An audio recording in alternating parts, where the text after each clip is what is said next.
వీక్షకులందరికీ నమస్కారం. కుంభరాశి వారికి మార్చి 30 నుండి మారేటువంటి శనేశ్వరుడు ఏ విధమైనటువంటి ఫలితాలను ఇవ్వబోతూ ఉన్నారు అనేటువంటి విషయాన్ని ఈ వీడియో ద్వారా తెలుసుకునేటువంటి ప్రయత్నం చేద్దాం.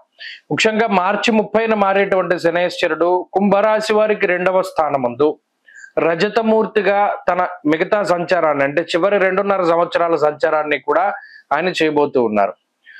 ముఖ్యంగా ఏలినాటి శని ప్రారంభం కావడానికి ముందు ఒక మాట చెప్పాను. ఏంటంటే కొంతమంది దుష్ప్రచారం చేశారు. మకర కుంభాలంటే శని యొక్క స్వక్షేత్రాలు, ఆ శని స్వక్షేత్రానికి ఏలినాటి శని ప్రభావం ఉండదు, శనేశ్వరుడు ఏం పీడించడు బాధించడు అనే ఒక రకమైన దుష్ప్రచారం చేశారు. నిజంగా ఆనాడు అలా ప్రజల్ని మభ్యపెట్టినటువంటి వాళ్ళు ఎవరు ఇవాళ కనబడడం లేదు యూట్యూబుల్లో. ఎందుకంటే తెలుసుకుంటారు ప్రజలు జ్యోతిష్యం అసలైన విజ్ఞానం ఏంటి, శాస్త్ర సమ్మతమైనటువంటి విషయాలు ఏంటి, గాలి మాటలు ఏంటి అనేటువంటిది. అప్పుడు నేను ఒక ఉదాహరణ కూడా చెప్పాను, మీకు గుర్తుంటే.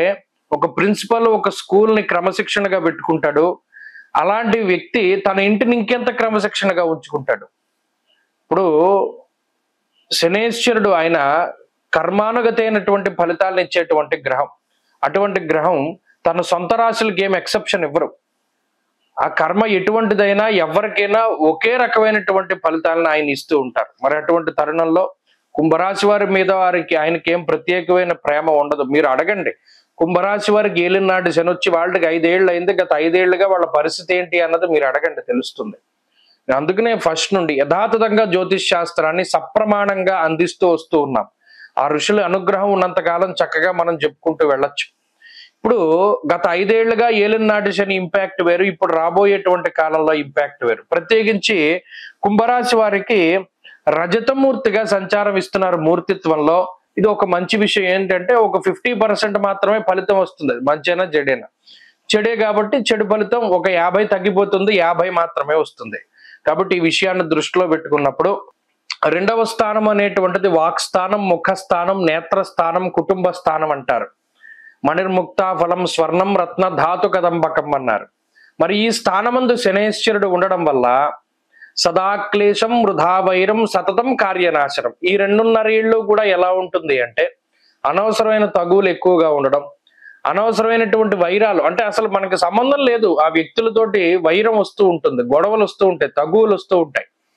అలాగే ప్రత్యేకించి మాట వల్ల వచ్చేటువంటి ఇబ్బందులు ఎక్కువ, కంటి సమస్యలు ఎక్కువ, ముఖ సంబంధమైనటువంటి అంటే చర్మ సంబంధమైనటువంటి సమస్యలు ఎక్కువ.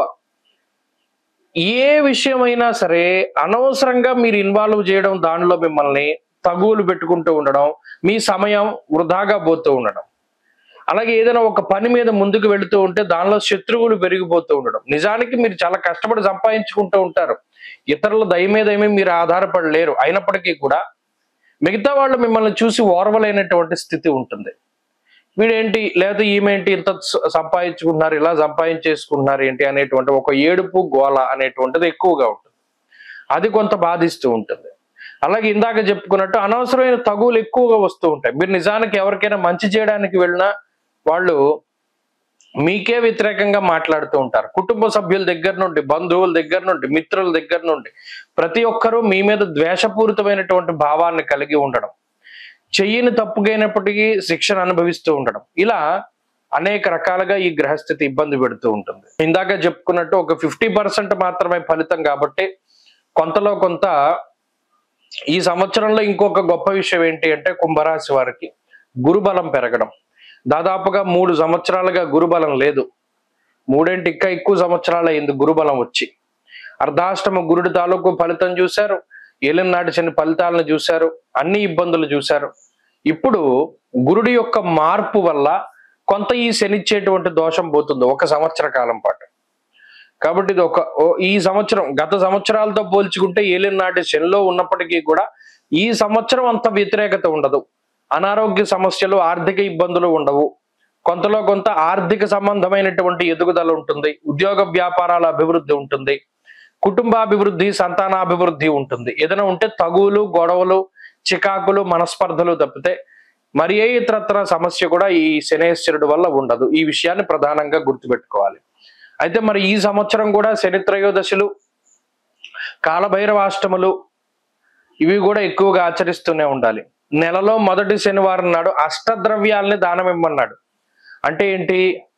నల్ల నువ్వులు, నల్లటి వస్త్రము, శంఖం పువ్వులు, నల్లటి హల్వా, నల్ల ద్రాక్ష, ఉప్పు, అలాగేనేమో నల్లటి గొడుగు, అలాగే తైలము అంటే నువ్వుల నూనె, ఈ అష్టద్రవ్యాల్ని కూడా దానం ఇమ్మన్నాడు.